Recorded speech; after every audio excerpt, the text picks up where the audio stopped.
بیل matters ہیں صرف لاہور کے ATC کی حد تک وہ 8 مقدمات میں بیل جو ہے وہ ٹو ہے، باقی ان کے اوپر 50 سے اوپر جو اور کیسز ہیں سب میں بیل ہو چکی ہے، اور اسی پروسیس سے ہوتی رہی ہے، چاہے وہ پنڈی کے معاملات ہوں، ملتان کے ہوں یا باقی لاہور کے ہوں۔ اور جو لاہور والے معاملات ہیں اس میں معاملات ابھی ہائی کورٹ نہیں ہیں، ابھی ATC کے جج صاحب کے سامنے ہیں۔ جو پچھلی آخری تاریخ تھی کوٹ لکھپت کے اندر، انہوں نے جج صاحب نے ایک بیل کے اوپر تو آرگومنٹ سن لیے تھے، باقی انہوں نے کہا کہ جی میں سنتا ہوں۔ شاہ صاحب نے اس دن یہ کھڑے ہو کے بلکہ کہا ہمارے ساتھ کہ جی ڈاکٹر یاسمین راشد صاحبہ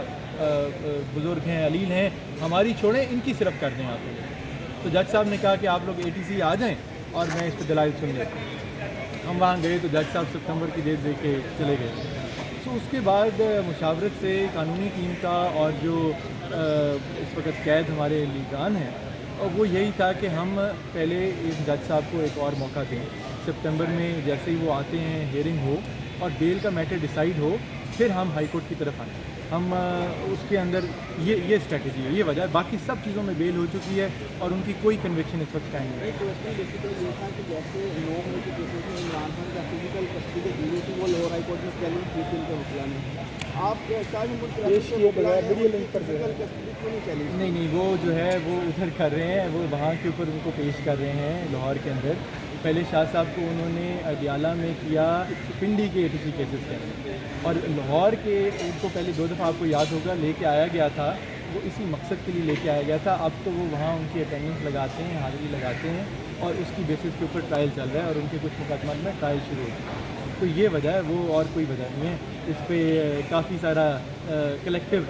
وزڈم جو ہے وہ لگ رہا ہے، اور شاہ صاحب کی جو انسٹرکشن ہیں اوبیسلی خود ان کو فالو کیا جائے۔ اب یہ کہ فیصلوں پر عمل درآمد نہیں ہو رہا، یا یہ کہا جائے کہ جو فیصلے پسند ہیں ان کے اوپر عمل درآمد ہے، جن کو ناپسند کیا جا رہا ہے ان کے اوپر عمل درآمد نہیں ہو رہا، تو آپ اس کو کیسے دیکھ رہے ہیں، اور اس حوالے سے اب پاکستان تحریک انصاف کی کیا حکمت عملی ہے؟ دیکھیں، پاکستان تحریک انصاف کی حکمت عملی تو وہی ہے جو آج ہم کر رہے ہیں۔ ہم عدالت میں موجود ہیں، ہم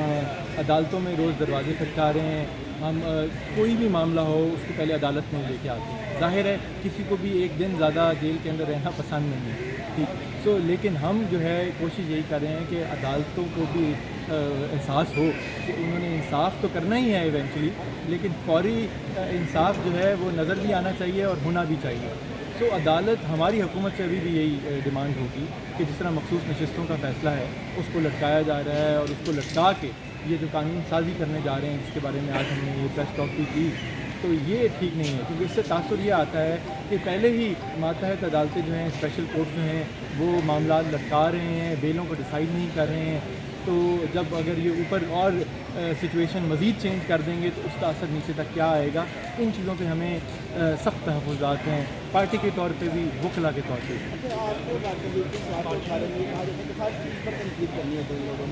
اگر سپریم کورٹ کے جج کیس ہو جائیں گے تو اس سے عام لوگوں کو انصاف ملے گا، کیا اس میں کیا رکاوٹ ہے؟ آپ نے بات اچھی کی ہے کہ انصاف ملے گا، جج زیادہ ہونے چاہیے۔ آپ کو پتہ ہے کہ ایک جج جو ہے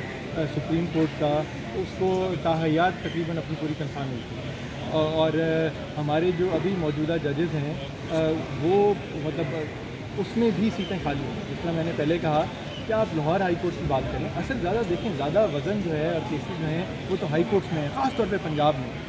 آپ جہاں کھڑے ہوئے ہیں، یہاں 60 میں سے اگر 23 سیٹیں خالی ہیں، کوئی جلدی نہیں ہے، نہ ہماری عدلیہ کو نہ حکومت کو، ان ججز کی سیٹوں کو، سامیوں کو خالی چھوڑا ہوا ہے انہوں نے، تو پہلے تو انہیں بھریں۔ اگر آپ کو اتنا احساس ہے کہ یہ جو التوا ہے کیسز کا وہ ججز کی کمی کی وجہ سے، تو اس کو کریں۔ سپریم کورٹ میں اگر آپ نے اتنے ججز اکٹھے ایڈ کرنے ہیں، 2 نہیں، 3 نہیں،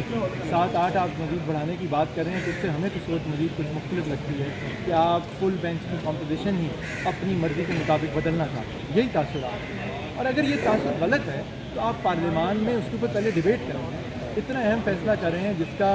امپیکٹ جو ہے وہ دہائیوں تک رہے گا، آپ اس چیز کے اوپر پارلیمان کی کمیٹی میں بحث کرائیں، پارلیمان کے فلور پہ بحث کرائیں، شاید ہمیں بات سمجھ آ جائے۔ لیکن ابھی جو آپ کر رہے ہیں وہ تو نہیں لگ رہا کہ جو سادہ عدالتی پیکج ہے، ہم جوڈیشل ریفارم کی بات کرتے رہ گئے، اس کے اوپر آپ دیکھتے نہیں ہیں۔ اب یکدم جو ہے پہلے پرائیویٹ ممبر بل آیا ہے، وزیر قانون کہتے رہے ہم تو کوئی اصلاحات نہیں لے کے آ رہے، پرسوں تک رات تک TV پہ کہتے رہے ہیں، اب لگتا ہے کہ وہ لے کے آ رہے ہیں۔ یہ پہلے خود ڈیسائیڈ کر لیں کہ ان کو بھی پتہ ہے کہ اصلاحات آ رہی ہیں کہ نہیں۔ پھر اس پہ مزید بات کریں۔ تعمیم اور اگر لے کے آنی ہو، ان سب کا مقصد کیا ہے؟ اس سب کا مقصد یہ ہے کہ اس وقت سپریم کورٹ میں جو حکومت وقت ہے، حکومت وقت جو ہے سپریم کورٹ کے اندر اس وقت اس کو لگ رہا ہے کہ وہ ججز جو آئین کے ساتھ کھڑے ہیں، جو ججز قانون کے ساتھ کھڑے ہیں، وہ ججز جو رول آف لا کے ساتھ کھڑے ہیں، وہ ججز جو بنیادی حقوق کے ساتھ کھڑے ہیں، وہ میجورٹی میں ہے۔ حکومت وقت کو یہ لگتا ہے کہ ہمارے چیف جسٹس قاضی فائز عیسیٰ صاحب جو ہیں وہ منورٹی میں ہے، کیونکہ اگر ہم دیکھیں پچھلے 1 سال کا ٹریک ریکارڈ ہمارے چیف جسٹس صاحب کا، تو نہ وہ بنیادی حقوق کے ساتھ کھڑے ہوئے ہیں، نہ آئین کے ساتھ کھڑے ہوئے ہیں، نہ رول آف لا کے ساتھ کھڑے ہوئے ہیں۔ وہ ظالم جابر کے ساتھ کھڑے ہوئے ہیں اور اسی کو فیسیلیٹیٹ کیا ہوا ہے کہ اس ملک میں وسطائیت برقرار رہے، صرف برقرار نہ رہے بلکہ اور زیادہ پھلے اور پھولے۔ اس وقت حکومت کو لگتا ہے کہ وہ ایک ایگزسٹینشل تھریٹ فیل کر رہی ہے، اور وہ کیوں فیل کر رہی ہے؟ کیونکہ اس حکومت کی جو جڑیں ہیں، جو اس کی بیسز ہیں، وہ غیر آئینی، غیر قانونی اور ایک چوری کیا ہوا مینڈیٹ جو ہے اس کے اوپر بیسڈ ہے۔ وہ ہے فارم 47 کی یہ حکومت ہے۔ جس دن اس ملک میں عدلیہ پوری آزاد ہوئی، پاکستان تحریک انصاف یہاں پہ جلسے بھی کر سکتی ہے، اپنی آواز بھی پہنچا سکتی ہے، باہر سڑکوں پہ بھی نکل سکتی ہے، اپنے آئینی حقوق کو ایکسرسائز بھی کر سکتی ہے، اور ساتھ ساتھ اس ملک میں جنہوں نے الیکٹورل جو ڈیسٹنی ہے وہ ڈیسائیڈ کرنی ہے، وہ ہے الیکشن ٹرائیبیونل، جن کو اس وقت روک دیا گیا ہے سپریم کورٹ کے بینچ کی طرف سے، جو قاضی فائز عیسیٰ صاحب ہیڈ کر رہے ہیں۔ اگر وہ الیکشن ٹرائیبیونلز آزادانہ طریقے سے